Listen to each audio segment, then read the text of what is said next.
Pentagon Press Secretary John Kirby talked about that Russian convoy stalled miles outside the city. I just want to play some of that for our viewers.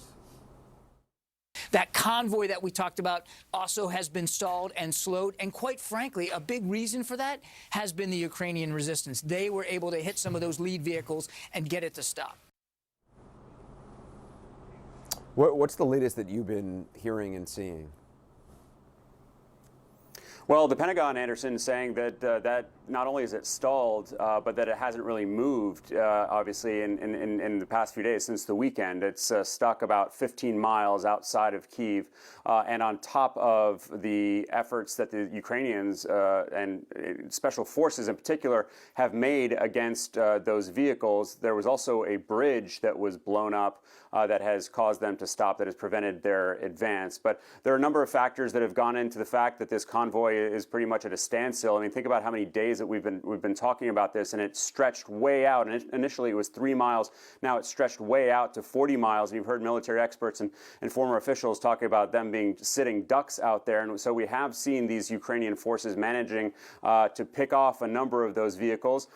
Given the fact that they are so stretched out and that they are relatively far from supply lines, we also know that the Russians have had a hard time refueling and getting food. And so the Pentagon believes that they are reassessing, that it may be too soon to say that they aren't making much progress. You still have a formidable amount of firepower in terms of the troops, the armored vehicles, and the artillery that are in that convoy. And so there is a real concern that they will play a significant part of an encirclement of Kyiv, which the Ukrainians believe is still Moscow's main priority. They said that just today, that the top priority is still to encircle Kyiv and to break through the resistance. So not only do we have that convoy that is north of Kyiv, we also have Russian forces to the west that the Ukrainians claim have been pushed back. We have seen some success by the Ukrainians against the Russian forces there, and the Ukrainians believe that they are calling up more resources to replenish their troops and their weaponry there. And Anderson, that is a very important point, because we keep hearing about the successes of the Ukrainians against the Russians, but the fact of the matter is the Russians have a much deeper reserve of power than the Ukrainians do. That's why the Ukrainians have been calling on everybody, not just in the country, but from outside the country, to come help them fight. The Pentagon believes that some 92% of the pre-positioned combat power of the Russians is now in Ukraine, and that they still have the vast majority of that combat power still in reserve. So despite the fact that the Russians have not made much progress here in Kyiv, there is still so much they can do. And Anderson, the belief is that because they may be frustrated on the ground, because they are getting pushed back on the ground, that they may step it up from the air. So there is real concern, real fear that we may soon see more significant aerial bombardment, not just of Kyiv, but of other areas by Russia's helicopters and jets. Anderson. Yeah. Fred, in Moscow, NATO, you've been watching Russian weapons and manpower pour into Ukraine now for this entire invasion. You're in Moscow now. U.S. officials saying they're using cluster bombs in Ukraine. Vladimir Putin is saying everything is going according to plan. What's the latest that you've been seeing today? Look, and the NATO Secretary General obviously also saying today that NATO believes that the Russians have been using cluster bombs. The Russians have said nothing about that so far, but the statements that we're getting from the Russian military and also from the Russian government remain pretty unequivocal. They keep saying that they are not targeting civilians, not targeting civilian areas, and don't want civilians to come to harm. Now, what we've been hearing from the Russian military is they accused the Ukrainian military of essentially hiding weapons in civilian areas, and as the Russian government and the Russian military put it, using civilians as human shields in some of those areas as well. So that's the official line that we're getting from Russia. And as far as those munitions are concerned, obviously, Anderson, one of the things that we saw when we were down in Belgorod, right across from the front line in Kharkiv, was the Russians move a rocket launcher towards the front line that uses or that shoots thermobaric tipped rockets, and that's certainly something that's been criticized by the United States. We can't obviously confirm whether or not the Russians actually used that rocket launcher, but we do know that it was moved towards the front line and is obviously stationed in that area, or was stationed in the area around the Kharkiv front line. At the same time, though, Anderson, as the Russians say that they are not causing any civilian casualties and that everything is going according to plan, as Vladimir Putin said, They are also cracking down on critical speech towards this operation. Today, there was a law that was passed by the Russian lower house of parliament and then the upper house of parliament as well, seemingly trying to fast track all of this, which essentially makes it illegal to say anything critical about the Russian military and this operation or anything that would sort of induce sanctions against Russia. And the penalties are pretty massive. It's up to 15 years in prison or around $13,000, which is a huge amount of money here in Russia. Vladimir Putin still has to sign that law, but it certainly is already something that's having a chilling effect on journalists here in this country. Of course, many of the critical media already have been shut down here in Russia. The BBC, for instance, today said it was ceasing operations in the Russian Federation. And just a couple of minutes before we went to air, Novaya Gazeta, of course, the managing editor of which just won the Nobel Peace Prize, is saying that it's taking down all of its content related to Russia's military operation simply because they're not sure whether their journalists are going to have to go to jail for a very long time if they keep reporting on it, Anderson.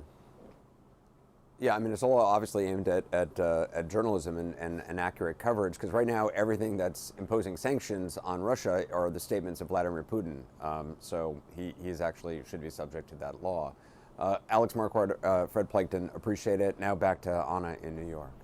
And Anderson, this is a growing global crisis when you think of all the refugees that are now ending up in other countries. More than 1 million Ukrainians have fled the escalating hardships of war and are escaping to neighboring countries. CNN's Sarah Seidner is at one such crossing just inside Poland along the border with Ukraine. Sarah, what are you seeing today? We're in Medyka, Poland, and just over my left shoulder is the border with Ukraine. We are seeing families, some of whom just crossed by us as you were talking. I'm going to have Jerry just show you. They have finally gotten some transport to get out of the frigid cold. You can see that they are carrying very few things. Most people have just one bag or one backpack, lots of children.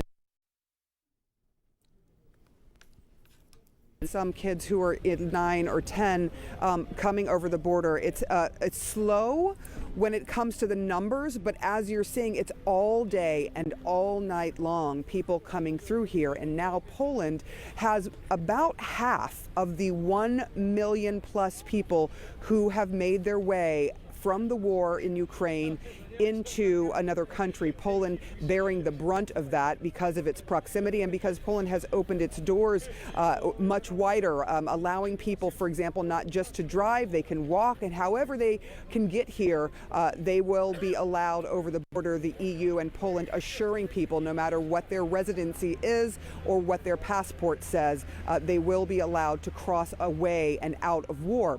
But we are seeing something very interesting, and that is we are seeing not only people streaming out of Ukraine, but we are seeing a few people going in. Listen.